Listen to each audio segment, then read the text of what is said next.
Good morning.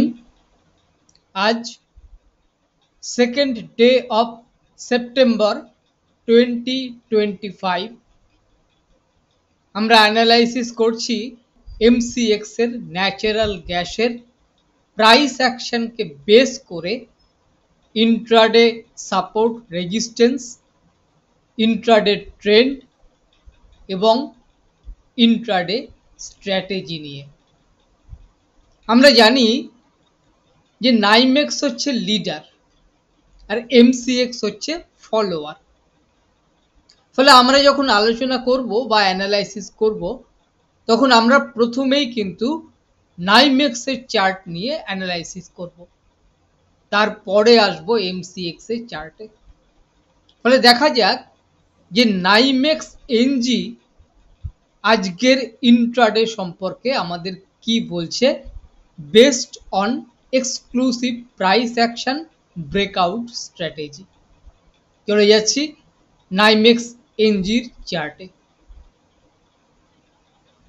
দুটো ক্যান্ডেলকে খুব ভালোভাবে দেখুন।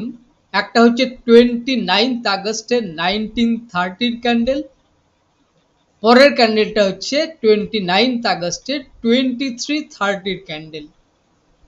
এই দুটো ক্যান্ডেল মিলিয়ে একটা বুলিশ পিটিজেড ফর্ম করেছে। পরবর্তীকালে যে বুলিশ পিটিজেডের রেজিস্ট্যান্সটা ছিল সেই রেজিস্ট্যান্সটাকে ব্রেক করেছে 1 আগস্ট 730 ক্যান্ডেল, এবং এই রেজিস্ট্যান্সটাকে ব্রেক করে যখন ক্লোজ করেছে তখন ভলিউম এবং স্ট্রাকচার এই দুটো কনসিডারেশনই ওকে। ফলে এই জায়গায় আমরা বলতে পারি যে নাইমেক্স এনজি একটা ভ্যালিড ব্রেকআউট পেয়েছে। ফলে এই 29 আগস্টের 2030 ক্যান্ডেলের যে হাই, সেই ক্যান্ডেলের হাইটা এতদিন পর্যন্ত ছিল রেজিস্ট্যান্স, যেই ভ্যালিড ব্রেকআউট পেয়ে গেল সেটা এখন সাপোর্টের কাজ করবে। কিন্তু দেখা যাচ্ছে যে এই সাপোর্টটা টেস্ট করতে এসে 1 সেপ্টেম্বর 1530 ক্যান্ডেল এই সাপোর্টটাকে ব্রেক করে দিল। That is called pull back. কেন পুল ব্যাক বলছি? তার কারণ হচ্ছে যে যতক্ষণ পর্যন্ত প্রিভিয়াস পিটিজেড এর রেঞ্জের মধ্যে থাকবে ততক্ষণ পর্যন্ত এটা পুল ব্যাক। যখন দেখা যাবে যে প্রিভিয়াস পিটিজেড এর লোটাকে ব্রেক করে দিয়ে ক্লোজ করলো এবং সেখানে ভলিউম ও স্ট্রাকচার ওকে, তখন আমরা সেটাকে বলবো রিভার্সাল। ফলে এই 1 সেপ্টেম্বর 1530 ক্যান্ডেলটা কিন্তু একটা পুল ব্যাক ক্যান্ডেল। বিষয়টাকে এইবার দেখুন যে এই যে পরপর দুটো ক্যান্ডেল, অর্থাৎ 1 সেপ্টেম্বর 1130 এবং 1 সেপ্টেম্বর 1530, এই দুটো ক্যান্ডেল মিলিয়ে কিন্তু নতুন করে একটা বিয়ারিশ পিটিজেড তৈরি করলো। কিন্তু এই বিয়ারিশ পিটিজেডটা এখনো পর্যন্ত ইনঅ্যাক্টিভ, যেহেতু কোনো ব্রেক ডাউন নেই। অর্থাৎ 1530 ক্যান্ডেলের লোটাকে যতক্ষণ না ব্রেক করছে ততক্ষণ আমরা প্রিভিয়াস বুলিশ পিটিজেডেই রয়েছি। তাহলে আমাদের কাছে সবচেয়ে ইম্পর্টেন্ট কি?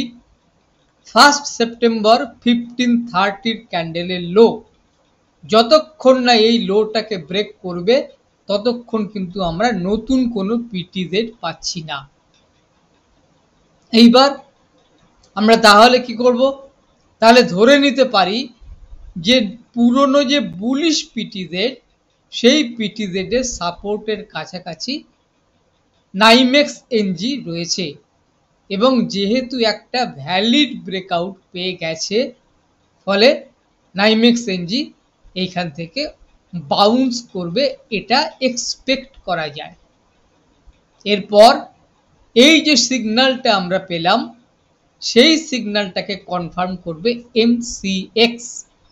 ফলে এই মুহূর্তে আমাদের সম্পূর্ণ কনসেন্ট্রেশন থাকবে এই 15:30 1 সেপ্টেম্বরের ক্যান্ডেলের লোটায় যতক্ষণ পর্যন্ত না এই লোটাকে ব্রেক করছে ততক্ষণ পর্যন্ত কিন্তু আমরা সেন্টিমেন্টটা দেখব বুলিশ সেন্টিমেন্ট রয়েছে। এইবার আসি এমসিএক্স এর ন্যাচারাল গ্যাসের চার্টে। এমসিএক্স ন্যাচারাল গ্যাসে এই মুহূর্তে দাম চলছে 260.60, 260 টাকা 60 পয়সা। এখন বিষয় হচ্ছে যে আপনি যদি ন্যাচারাল গ্যাসের 4 আওয়ার্সের চার্ট থেকে লেভেল নিতে চান তাহলে আপনি কনফিউজড হবেন এবং আপনার ভুল জায়গায় এন্ট্রি হবে। এক্ষেত্রে লেভেল নেওয়ার, এমসিএক্স ন্যাচারাল গ্যাসের লেভেল নেওয়ার সবচেয়ে ভালো উপায় হচ্ছে অফিসিয়াল ডেটা, যেটা আমাদের প্রোভাইড করে অ্যাডভান্স চার্টের ইন্ট্রাডে। সেই জায়গায় আমরা যে ডেটাটা পাচ্ছি অফিসিয়াল ডেটা, সেই ডেটা অনুযায়ী আমাদের দেখতে হয় যে যেহেতু এমসিএক্স দুটো সেশনে ভাগ হয়ে রয়েছে, একটা মর্নিং সেশন এবং একটা ইভিনিং সেশন, ফলে কোন সেশনে ক্লোজিং অনুযায়ী কি ডেটা আমরা পাচ্ছি এবং সেই ডেটাটা ভলিউম অনুযায়ী আমাদের নাইমেক্সের চার্টকে সাপোর্ট করছে কিনা।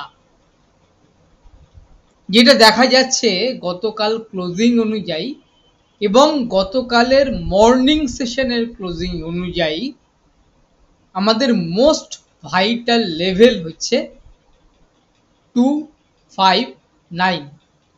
আমি যে লেভেলটা মার্ক করে রেখেছি 259, যতক্ষণ পর্যন্ত ন্যাচারাল গ্যাস 259 এর ওপরে রয়েছে ততক্ষণ পর্যন্ত কিন্তু ন্যাচারাল গ্যাস নাইমেক্স এনজিকে সাপোর্ট করছে।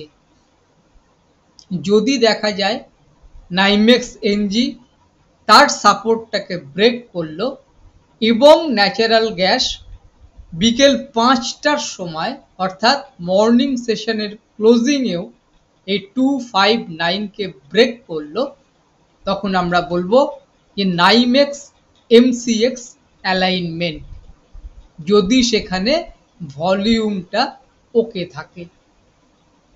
ফলে যখন আমরা দেখছি যে নাইমেক্স আমাদের দেখাচ্ছে একটা বুলিশ সেন্টিমেন্ট এখনো প্রিভেল করছে এবং যখন এমসিএক্স ন্যাচারাল গ্যাস 259 লেভেলটাকে ব্রেক করতে পারছে না, তখন আমরা এই 259কে স্টপ লসই রাখবো এবং 259কে দেখব মর্নিং সেশনের ক্লোজিং অনুযায়ী অর্থাৎ অ্যাট 5 PM।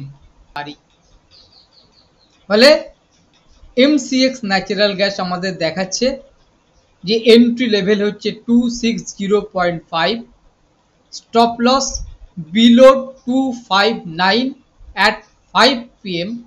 সেখানে অবশ্যই ভলিউমটা কনসিডার করতে হবে এবং ওপরের দিকে ভেরি শর্ট টার্ম টার্গেট 268। আমরা ফিরে আসছি 5টার পরে অ্যাট 5 PM আপডেট নিয়ে, কিন্তু এই চ্যানেলে নয়, আমাদের সিস্টার চ্যানেল কমোডিটি লাভারে। সেখানে শর্টের মাধ্যমে আমরা শুধুমাত্র আপডেট দেব যে পজিশনটা কি আছে। তার আগে পর্যন্ত এইটুকু মাথায় রাখুন যে 259 is the most important level, যে লেভেলটাকে আমরা স্টপ লস হিসাবে ইউজ করব আপ টু 5 PM।